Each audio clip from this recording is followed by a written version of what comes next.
Hello અને નમસ્કાર મિત્રો, કેમ છો બધા? મજામાં ને? મિત્રો હું મહેતા ફરી એકવાર સ્વાગત કરું છું તમારું તમારી પોતાની ચેનલ પર. મિત્રો, ઘણીવાર આપણે લોકોને મનમાં એવો પ્રશ્ન થાય છે કે ભાઈ, હું તો ખરેખર બધું સ્વાસ્થ્યવર્ધક જ ખાઈ રહ્યો છું, બધી સારી વસ્તુઓ જ ખાઈ રહ્યો છું, છતાં પણ ઘણીવાર એવું બને છે કે શરીરમાં ખૂબ જ વધારે થાક લાગવો જેવી સમસ્યા ઉત્પન્ન થાય છે. આ ઉપરાંત આપણા શરીરમાં ગેસ છે, એસિડિટી છે, વજનનો વધારો છે, આવી સમસ્યાઓ પણ થવા લાગે છે. તો આનું કારણ શું છે?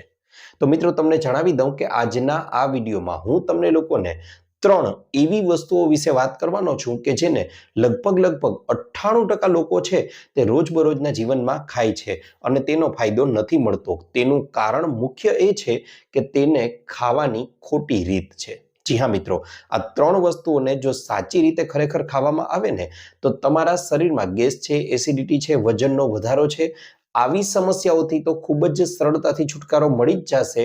પણ તેની સાથે સાથે આ વસ્તુઓને જો યોગ્ય રીતે ખાવામાં આવે તો ડાયાબિટીસ છે, કોલેસ્ટ્રોલ છે, બ્લડ પ્રેશર છે અને કેન્સર જેવી બીમારીઓથી પણ આપણે લોકો ખૂબ જ સરળતાથી બચી શકીએ છીએ. તો કઈ છે તે વસ્તુઓ અને તેને કઈ રીતે આપણે સેવન કરવું જોઈએ, ચાલો જણાવી દઉં. મિત્રો, નંબર 1 ઉપર જે વસ્તુને સ્થાન આપવામાં આવેલું છે તે વસ્તુનું નામ છે આપણે રોજબરોજમાં જે ખાઈએ છીએ તે રોટલી. જી હા મિત્રો, ઘઉંની રોટલી કે જેને આપણે દિવસમાં લગભગ 2 વાર કે 3 વાર પણ તેનું સેવન કરીએ છીએ. પરંતુ મિત્રો, આ રોટલીને ખાતા સમયે અમુક નાની ભૂલો કરવામાં આવે છે કે જેથી કરીને આ રોટલીનો પૂરતો ફાયદો આપણે નથી મેળવી શકતા. કઈ જણાવી દઉં. સૌથી પહેલા તો મિત્રો, સર્વસામાન્ય અને આપણા બધા માટે જાણીતી કોઈ રીત હોય તો એ છે રોટલીને બનાવવાની.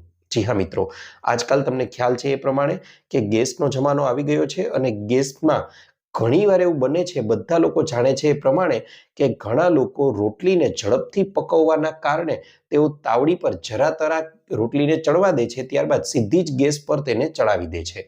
આનાથી બનશે એવું કે ઇન્સ્ટન્ટ રોટલી કદાચ ફૂલી તો જશે પરંતુ અંદરના ભાગેથી રોટલી છે તે કાચી રહી જાય છે. આ ઉપરાંત પહેલાના સમયમાં આવો કોઈ ટ્રેન્ડ હતો જ નહીં કે સીધી જ તેને ચૂલા પર શેકી લેવામાં આવે, કારણ કે પહેલા ચૂલાનો ઉપયોગ થતો હતો અને તેમાં આવી કોઈ સિસ્ટમ જ નહોતી. અને હવે ગેસ આવી ગયા છે અને ગેસમાં પણ તમને ખ્યાલ છે કે એલપીજી લિક્વિફાઈડ પેટ્રોલિયમ ગેસનો ઉપયોગ કરવામાં આવે છે અને આના પર રોટલીને શેકવી એ ખરેખર આપણા શરીર માટે પણ ઘાતક બની શકે છે. એટલા માટે સીધી જ રોટલીને ગેસ પર ન શેકતા તાવડી પર, અને એમાં પણ જો શક્ય હોય તો માટીની જ તાવડીનો ઉપયોગ કરવાનો છે, તે આપણા સ્વાસ્થ્ય માટે સર્વશ્રેષ્ઠ છે. શક્ય હોય તો નોનસ્ટિક વાસણોનો ઉપયોગ તો માત્ર રોટલી માટે જ નહીં, કોઈ પણ વસ્તુ બનાવવા માટે ન કરવો જોઈએ, કારણ કે તેની ઉપર જે ટેફલોનનું લેયર ચડાવવામાં આવે છે, તેની ઉપરનું જે સ્તર ચડાવવામાં આવે છે નોનસ્ટિક, તેમાંથી થતો ધુમાડો છે તે આપણા શરીર માટે ખૂબ જ વધારે નુકસાનકારક બની શકે છે લાંબા ગાળે. માટે આનું સેવન ન કરવું જોઈએ. આ ઉપરાંત ઘણા લોકોનો એવો પ્રશ્ન થાય કે ભાઈ, તો પછી રોટલીને ફૂલાવવી કઈ રીતે? તો મિત્રો, તમે રોટલીને જો તાવડી પર પણ શેકશો અને સાઈડની બાજુએથી કપડા વડે ધીમે ધીમે દબાવશો ને તો ખૂબ જ સરળતાથી રોટલીને ફૂલાવી શકશો. ઘણીવાર એવો પ્રશ્ન થાય કે રોટલી પોચી નથી બનતી. તો આ માટે મિત્રો, જ્યારે રોટલીનો લોટ બાંધો છો ત્યારે તમારે લોકોએ તેમાં સામાન્ય તાપમાનના પાણી કરતા સહેજ નવસેકા પાણીમાં તમે રોટલીનો લોટ બાંધશો ને તો તમારી રોટલી એકદમ પોચી માખણ જેવી બની જશે. આ ઉપરાંત મિત્રો, અમુક બાબતો અન્ય પણ ધ્યાન રાખવી જોઈએ. આયુર્વેદ તેને સંપૂર્ણપણે સમર્થન કરે છે કે રોટલી ઘણા લોકોને મીઠાવાળી ખાવાનો આગ્રહ હોય છે. તો યાદ રહે, મીઠાવાળી રોટલી ખાવ એનો કોઈ જ વાંધો નથી, પણ ક્યારેય પણ મીઠાવાળી રોટલીની સાથે દૂધનું સેવન ન કરવું જોઈએ, કારણ કે આયુર્વેદ એવું માને છે કે દૂધ અને મીઠાનું મિશ્રણ છે તે આપણા લોહીને ધીમે ધીમે ખરાબ કરી દે છે. માટે આ વસ્તુઓનું ધ્યાન પણ ચોક્કસ રાખવું જોઈએ. તેની સાથે સાથે તમે લોકો જ્યારે પણ રોટલી બનાવો છો ત્યારે હંમેશા એક વસ્તુનું ધ્યાન રાખવું જોઈએ કે હંમેશા એકને એક વસ્તુ ખાવાથી આપણે લોકો ઘણીવાર કંટાળી જતા હોઈએ. એ જ રીતે હંમેશા આપણા શરીરને આપણે ઘઉંમાંથી બનેલી રોટલી છે તે જ ન આપવી જોઈએ. ઋતુ અનુસાર આપણે લોકો દિવસમાં એકાદ વાર બરાબર છે, અન્ય સમયમાં ઋતુ અનુસાર પણ તમે ખોરાક લઈ શકો છો. જેમ કે તમને વાત કરવા જાઓ તો ઉનાળાની ઋતુ છે તો તમે જુવારમાંથી બનેલા રોટલા કે રોટલીનું સેવન કરી શકો છો. શિયાળો છે તો તમે બાજરો કે રાગીના બનેલા રોટલા કે રોટલીનું સેવન કરી શકો છો.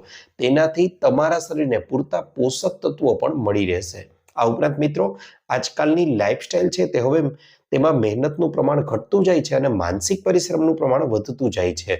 માટે તમારે લોકોએ રોટલીની માત્રા ઘટાડવાની છે. એનો મતલબ તમે 4 રોટલી ખાઈ રહ્યા છો તો તેના બદલામાં 3 જ રોટલી ખાવાની છે અને તેની સામે આપણે જે શાક ખાઈ રહ્યા છીએ તે શાકની માત્રા વધારવાની છે. ઘણા લોકોને એવી ટેવ હોય છે કે સરસ મજાની ગરમા ગરમ રોટલી ઉતરી એટલે 3 કે 4 બટકામાં તો તેને પૂરી કરી નાખવામાં આવે છે. તેના બદલે રોટલીનું બટકું નાનું લેવાનું છે અને શાકનું બટકું મોટું લેવાનું છે. શાક વધારે લેવાનું છે. એટલે કે રોટલી ઓછી થાય એની સામે શાક છે તે 1 વાટકી લેતા હો તો એના બદલે 1.5 કે 2 વાટકી સુધીનું શાક છે તેનું સેવન કરતા જાઓ. આ ઉપરાંત મિત્રો ઘણીવાર બધા બહેનોને ટેવ જ હોય છે અને તેની સાથે સાથે જે ખાવાવાળા વ્યક્તિ છે તેમને પણ એવી ઈચ્છા હોય છે કે રોટલી છે તે એકદમ પાતળી, એકદમ આછી આવે. મિત્રો, આછી રોટલી ખાવાને બદલે થોડી રોટલી જો જાડી બનાવવામાં આવે ને તો તેનાથી પણ ફાયદો થાય છે. એક સામાન્ય ઉદાહરણથી સમજાવવાનો પ્રયત્ન કરું તો એક 10 કિલોની બરફની મોટી પાટ છે અને તેની સામે 10 કિલોના બરફના નાના નાના ટુકડાઓ છે. બંનેને એકસાથે એક તાપમાને રાખીએ તો તમને ખ્યાલ આવે કે ટુકડાઓ છે તે ફટાફટ ઓગળી જશે, જ્યારે મોટી પાટ છે તેને ઓગળતા વાર લાગશે. સેમ આ જ પ્રોસેસ છે કે થોડી જાડી, હું એમ નથી કહેતો કે ભાખરી જેવી જાડી રોટલી વણવી જોઈએ, પરંતુ થોડી જાડી રોટલી વણવામાં આવે તો તેનું પાચન સમય લગાડશે અને તેના પરિણામ સ્વરૂપે લાંબો સમય સુધી આપણું પેટ છે તે ભરેલું રહેશે અને આપણા પેટમાં એકદમ ફૂલફિલ થયેલું હોય તેવો અહેસાસ થશે. માટે ઘઉંની રોટલી તમે લોકો આ રીતે સેવન કરશો તો રોટલીના બધા જ પોષક તત્વો પણ તમે મેળવી શકશો અને તેની સાથે સાથે રોટલીનો લાભ પણ આપણે લોકો મેળવી શકીશું. મિત્રો, ત્યારબાદ વાત કરવા જઈએ તો નંબર 2 ઉપર જે વસ્તુને સ્થાન આપવામાં આવેલું છે તેનું નામ છે ડુંગળી. જી હા મિત્રો, ડુંગળી છે તે વિટામિન્સ છે, મિનરલ્સ છે અને પોષક તત્વોથી ભરપૂર હોય છે.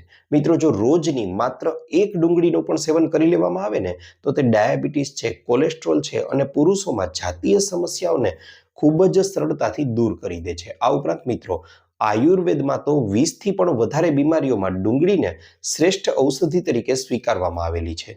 મિત્રો, ડુંગળીના આમ તો કહેવા જાવ ને તો ઢગલા મોટે ફાયદાઓ છે, પણ શરત માત્ર એક જ છે કે જો તેને કાચી ખાવામાં આવે તો. તમે લોકોએ અનુભવ કર્યો હશે કે ડુંગળીને જ્યારે કટ કરવામાં આવે, કાપવામાં આવે છે ત્યારે તમે લોકોએ જોયું હશે કે આપણી આંખમાં આંસુડાઓ લાવી દે છે, કારણ કે તેમાં એવા સ્ટ્રોંગ એલિમેન્ટ રહેલા છે. અને આ જ ડુંગળીને કાચી જ્યારે ખાવામાં આવે છે ને ત્યારે તે આપણા શરીરની અંદર સારામાં સારી અસર છે તે ઉત્પન્ન કરે છે. મિત્રો, 2014-15માં થયેલા 42થી વધુ સંશોધનો દર્શાવે છે કે જે લોકો રોજે રોજ ડુંગળીનું સેવન કરે છે તે લોકોની અંદર કેન્સર થવાની શક્યતાઓ છે તે ઘણા ખરા અંશે ઘટી જાય છે. આ ઉપરાંત ડાયાબિટીસ જેવી સમસ્યામાં પણ ડુંગળી છે તે મહત્વનો ભાગ ભજવે છે. તેની સાથે સાથે કાચી ડુંગળી ખાવાથી તમારું બ્લડ પ્રેશર એટલે કે લોહીનું ઊંચું દબાણ છે તે કંટ્રોલમાં રહે છે. તેની સાથે સાથે કોલેસ્ટ્રોલ છે તેને પણ ઘટાડી શકાય છે. એટલે કે LDL ખરાબ કોલેસ્ટ્રોલ છે તે ઘટે છે અને HDL એટલે કે સારા કોલેસ્ટ્રોલમાં વધારો થાય છે. તેની સાથે સાથે ડાયાબિટીસને પણ નોર્મલ લાવવા માટે ડુંગળી છે તે મહત્વનો ભાગ ભજવે છે. આ ઉપરાંત મિત્રો વાત કરવા જાઓ તો ડુંગળી છે તેનું સેવન કઈ રીતે કરવું જોઈએ, કારણ કે ઘણા ખરા લોકોનું એવું કહેવાનું થાય છે કે ભાઈ અમે લોકો તો દિવસમાં 3-4 ડુંગળી ખાઈ જઈએ છીએ છતાંય કાંઈ અસર નથી થતી.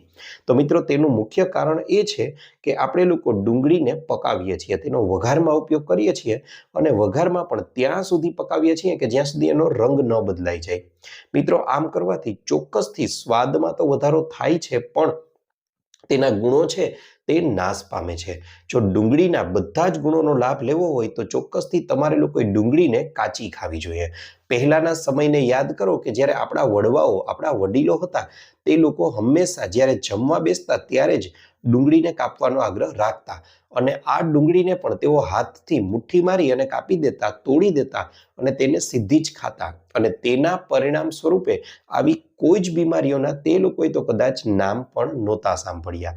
અને એટલા માટે ડુંગળીનું સેવન આ રીતે કરવું જોઈએ. તેની સાથે સાથે મિત્રો, તમે લોકો ડુંગળી જ્યારે પણ જમવા બેસો છો ત્યારે જ તેને સમારવી જોઈએ, સુધારવી જોઈએ અને સમારો છો તેના 10 મિનિટની અંદર જ કાચી ડુંગળી હોય તો તેને ચોક્કસથી ખાવાનો આગ્રહ રાખવો જોઈએ. જો માત્ર રોજે રોજ 1 ડુંગળીનું પણ આ રીતે સેવન કરી લેશો ને તો આવી સમસ્યાઓ છે તે થોડા જ દિવસોમાં ધીમે ધીમે જડ મૂળમાંથી નાબૂદ થવા લાગશે.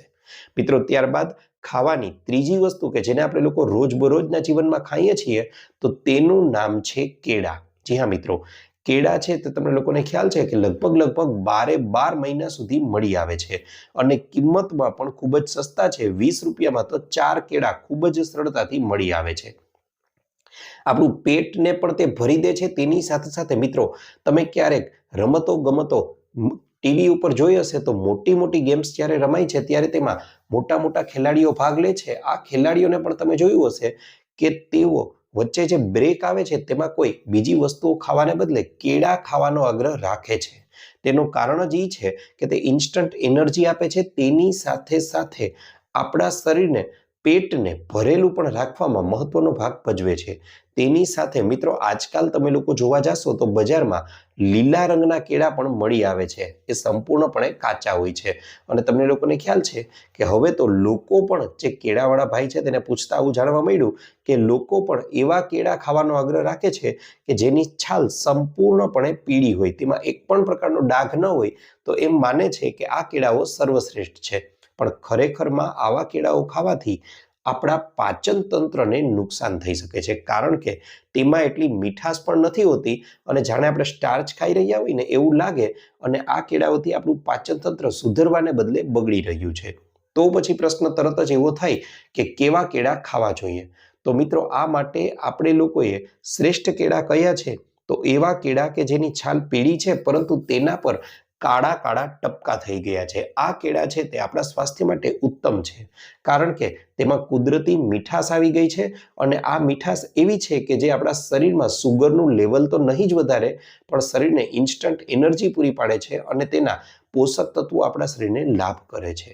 આ ઉપરાંત તેમાં પોટેશિયમની માત્રા પણ એટલી બધી ભરપૂર હોય છે કે તે આપણા બ્લડ પ્રેશરને પણ નોર્મલ કરવાનું કાર્ય ખૂબ જ સારી રીતે કરે છે. મિત્રો કેળાની તાસીર ઠંડી હોવાના કારણે તે આપણા શરીરમાં જઈ અને આંતરડાઓને પણ સ્વસ્થ અને મુલાયમ બનાવે છે. તેની સાથે સાથે ઘણીવાર કોઈ લોકોને એસિડિટી છે, ગેસ છે, પેટમાં અપચો છે, બળતરા છે, આવી સમસ્યાઓ થતી હોય તો પણ તે લોકોએ કોઈ અન્ય એસિડિટીની દવા લેવાને બદલે જો આવું સરસ મજાનું એકદમ પાકેલું કેળું ખાઈ લેશે ને તો પણ તેમને લોકોને જોવા મળશે કે થોડા જ સમયમાં તેમના શરીરમાં સંપૂર્ણપણે રાહત થઈ ગઈ હશે. ઘણીવાર તમને એવો પણ પ્રશ્ન થાય કે ભાઈ હવે તો તમને અને મને બધાને ખ્યાલ છે કે બજારમાં જે કેળા મળે છે તે સીધા જ કેમિકલ દ્વારા પકવવામાં આવે છે, કારણ કે ઝાડ પર જે અઠવાડિયા કે 10 દિવસે પાકવાના હતા એ કેળાને આજે કેમિકલમાં બોળી દેવામાં આવ્યા તો આવતીકાલે પાકી જશે. પણ ચિંતા ન કરો, આવા ડાઘ વિનાના પીળી છાલવાળા કેળાઓ મળે છે તો એ પણ લઈ શકો છો. તેને લઈ અને તરત જ ખાવાના નથી, પરંતુ તેને ઘરમાં રાખી દો. એકાદ દિવસ રાખી દેશો એટલે કાળા ટપકા તેની છાલ પર થઈ જશે. મિત્રો યાદ રહે, આ ટપકા માત્ર છાલ પર છે, અંદર નહીં. અંદરથી તે સંપૂર્ણપણે પાકી ગયા હશે અને હવે આ કેળા છે તે સંપૂર્ણપણે ખાવા લાયક બની ગયા છે. આ ઉપરાંત મિત્રો વાત કરવા જાઉં તો એક કેળાની જે ઉપરની દાંડી હોય તે તો લીલી જ રહે છે, કારણ કે તેને કેમિકલમાં નથી બોળાતી. એ દાંડી પણ ધીમે ધીમે જ્યારે કાળી થઈ જાય છે એનો મતલબ એ સ્પષ્ટ સૂચન કરે છે કે હવે આ કેળા સંપૂર્ણપણે ખાવા લાયક બની ગયા છે અને આનું સેવન કરવું જોઈએ. મિત્રો યાદ રહે, કેળા છે તે તાસીરમાં ઠંડા છે અને કફ વધારનાર છે, એટલા માટે સાંજના સમય પછી ક્યારેય પણ કેળાનું સેવન ભૂલથી પણ ન કરવું જોઈએ. દિવસ દરમિયાન તમે કેળા ખાઈ શકો છો, સાંજના સમયે એટલે લગભગ 3 કે 4 વાગ્યાના સમય પછી તમારે લોકોએ કેળાને ખાવાનું અવોઇડ કરવું જોઈએ, ટાળવું જોઈએ. બસ આ 3 વસ્તુઓને જો મિત્રો યોગ્ય રીતે ચોક્કસથી અહીં જણાવેલી પદ્ધતિ મુજબ ખાઈ લેવામાં આવશે ને તો તમારા શરીરને જે નુકસાન થઈ રહ્યું છે તે થતું અટકશે અને તેના બદલામાં આ 3 વસ્તુઓથી જે ફાયદાઓ જણાવ્યા છે તે તમામ ફાયદાઓ તમારા શરીરમાં થવા લાગશે. બસ જરૂર છે માત્ર અહીં જણાવેલા સુધારાઓ કરવાની. તો મિત્રો આશા રાખું છું આપને મારો વિડીયો ગમ્યો હશે. વિડીયો ગમ્યો હોય તો લાઈક કરજો, ચેનલને સબસ્ક્રાઇબ કરજો. આ ઉપરાંત આપને પણ કોઈ હેલ્થ કે બ્યુટી સંબંધિત સમસ્યા હોય તો એ પણ જણાવજો. અમે તેને અનુરૂપ પણ નવા વિડીયો લાવવાનો પૂરતો પ્રયાસ કરીશું. આપનો ખૂબ ખૂબ આભાર.